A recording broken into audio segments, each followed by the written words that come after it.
بسم الله الرحمن الرحيم. اهلا بكم في محطتنا الاساسيه النهارده، مدرسه او جامع السلطان الاشرف قايتباي.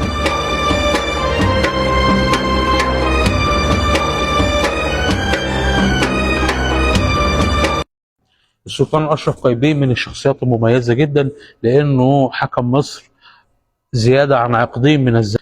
الاشرف قايتباي تبتدي قصته في مصر ان هو اتى كمملوك عند الخواجه محمود تاجر الرقيق، وتملكوا بطريقة ما السلطان الأشرف بيرس باي. تدرج به الأحوال إلى أن وصل للسلطان ظاهر جقمق فأعتقه وجعله أمير 100. بعدها لما تولى السلطان الأشرف إينال رقاه، وبعد كده زوجه بنته. الأشرف قايتباي كان زوج بنت السلطان الأشرف إينال. عشان كده المؤيد احمد، السلطان المؤيد احمد لما اتعزل في فتره خوشقدم كان الوحيد اللي بيوده يعني بيواسيه كان قايتباي. قايتباي المحمودي كان من الشخصيات العاقله جدا، كان اسمر البشره طويل القامه، الشعر الفاحم قوي، الملامح الحاده، النظره الثاقبه. كان يعتبر من الشخصيات القويه جدا اللي ليها حضور طاغي جدا عند الناس، خاصه انه هو كان من النوعيه المتوازنه. عارف انت الدماغ اللي تبقى ايه، مياله السياسه اللي تمشي الامور، لا بتاع حرب ولا بتاع سلام، لا بتاع مشاكل ولا بتاع وجع دماغ. مشكلته الوحيده في الحياه ان هو جركسي، وللاسف العرق الجركسي يتسم بالتوحش شويه، الماديه الدمويه، عندهم صفات مش طبيعيه بالنسبه يعني للناس اهل مصر اللي هم المسالمين اللي ما لهمش في المشاكل. بزغ نجم السلطان او الاشرف قايتباي في فتره خوشقدم، وابتدى يتدرج لحد ما وصل لأتباكية العسكر في عهد السلطان تيمور بغا اللي حكم مصر بالمناسبه لمده 3 شهور. وهنا حصلت حدوته طريفه جدا. مصر علشان يتولى الاشرف قايتباي السلطنه كان معاه 2 سلاطين تانيين. طبعا حاجه غريبه، ازاي سلطان ومعاه 2 سلاطين؟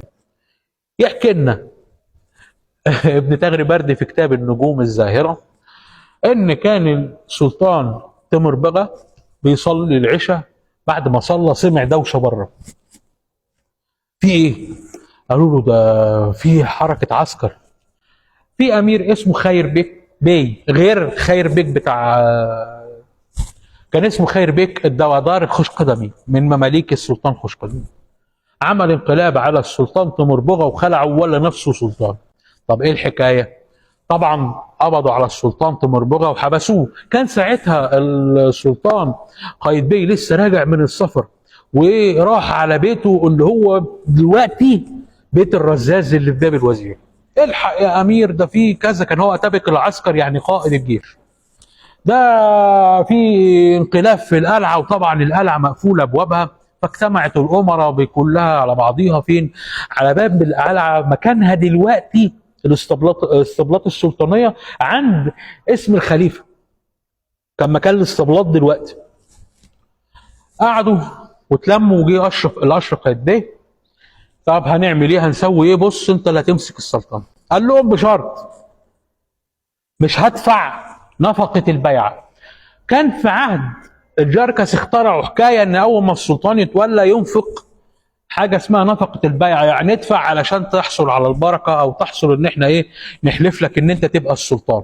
فخلع من الحته دي، وده يعتبر انجاز عظيم، لان الحته دي بالذات كانت بتورط السلطان في ديون لا حصر لها، وكانت بتخليه مقيد، يعني يفضل 2 3 يدفع في فلوس للامراء اللي قبضوا وهم نايمين في بيوتهم. وطبعا عشان بيجيب بيرفع من الضرائب ويعمل ويسوي. طلع القلعه علشان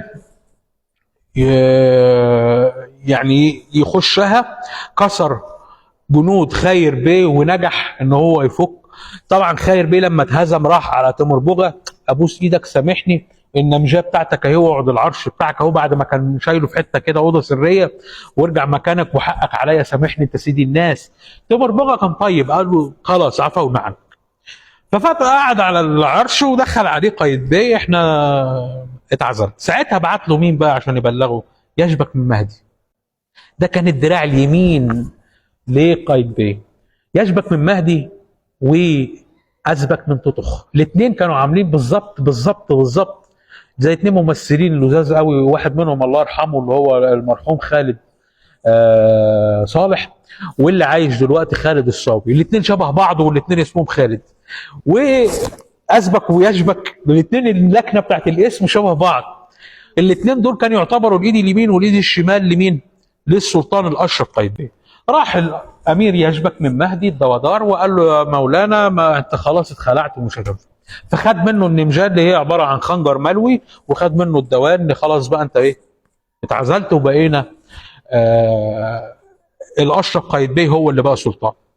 بيحكي ابن تغري بردي مشهد في التهليز. استاذنكم تعالى يا استاذ خالد، حضرتك هتيجي من اول؟ لا تعالى قصادي، تعالى قصادي، يعني اقف انت هناك وتعالى قصادي. بيحكي ابن تغري بردي المشهد ده بالظبط، ان قايتباي داخل الدهليز عشان يخش القاعه وتمر بغى خارج. الاثنين اصلا كانوا زملاء وكانوا خشدشيه بعض، فسلموا على بعض وحضنوا بعض وبكوا. معلش الظروف والحكايه والجوابات. تمر بغى احترم قايتباي جدا، ونظام ايه؟ انا هسيب لك كل حاجه بس ما تاذينيش. وبالفعل المشهد ده حصل في الدهليز، الطرقه اللي بتودي للقاعه السلطانيه. تمام؟ ده خارج وده داخل، قابلوا بعض بالحضن وسلموا على بعض. وراح الاشرف قايتباي بعت تمر بغى معزز مكرم لدمياط في مكان النفي، لان كان ساعتها السلطان اللي بيتنفي. طبعا انا بشكرك يا استاذ خالد. السلطان اللي بيتنفي لازم يخرج بره القاهره حسب القواعد وقتها، ده ان لم يقتل.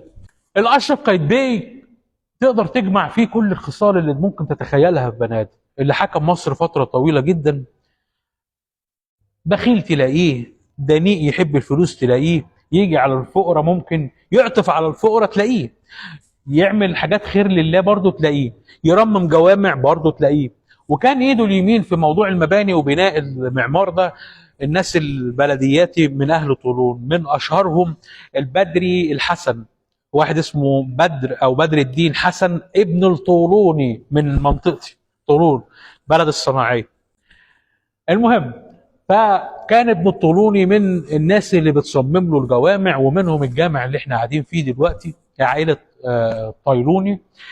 هنلاقي الجامع اللي احنا قاعدين فيه ده طبعا اللي هم 4 ايوانات، والصحن المغطى بالشخشيخه الجميله النادره دي، منظر طبعا تحفه. تمام؟ الجامع اللي احنا قاعدين فيه ده منه 5 نسخ طبق الاصل من نفس الموضوع.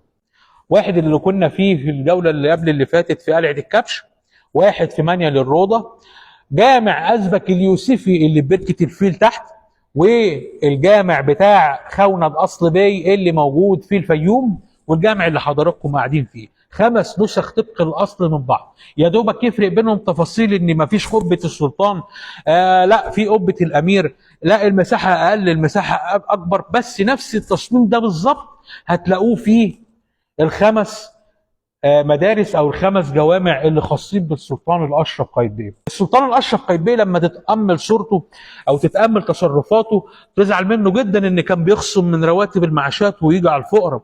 تزعل منه قوي قوي قوي ان مره علشان يوفر في الفلوس امر ان لحوم الاضاحي بتاعت العيد الكبير عشان يوفر في العلف تتذبح قبل العيد ب25 يوم.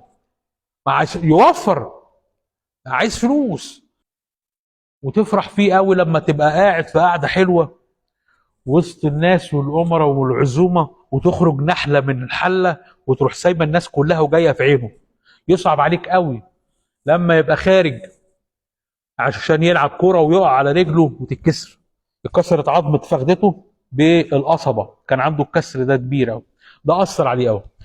كان في حاجه جميله قوي تحترمه فيها، ان هو كان بيتنكر بالليل ويمشي في وسط الشوارع يطمن ويسمع.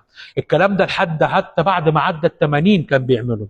كان راجل قوي، حكم البلد وسيطر عليها، مارس حروب كتير جدا واستعاد هيبة السلطنة المصرية، اللي هنعتبر ان عصر قايتباي كانت حلاوة الروح اللي الدولة بتفرفر فيها. كان آخر سلطان قوي في السلطنة المملوكية ولم يتكرر، لأنه برغم قوته واهتمامه الحاد جدا بالمباني والفخمة و إلا كان الشعب في عهده شاف قمة الفقر، وشاف نوعا ما نوع من العطف وعين الرأفة، خاصة في أواخر سنين حياته، لما بيقولوا زي ما بيقولوها إيه، اتودك وشرب صنعة السلطنة. هل في أسئلة أخرى؟ ها؟ طيب لحد هنا خلص الكلام بالتمام، يلا بينا عشان ننتقل على مكان تاني.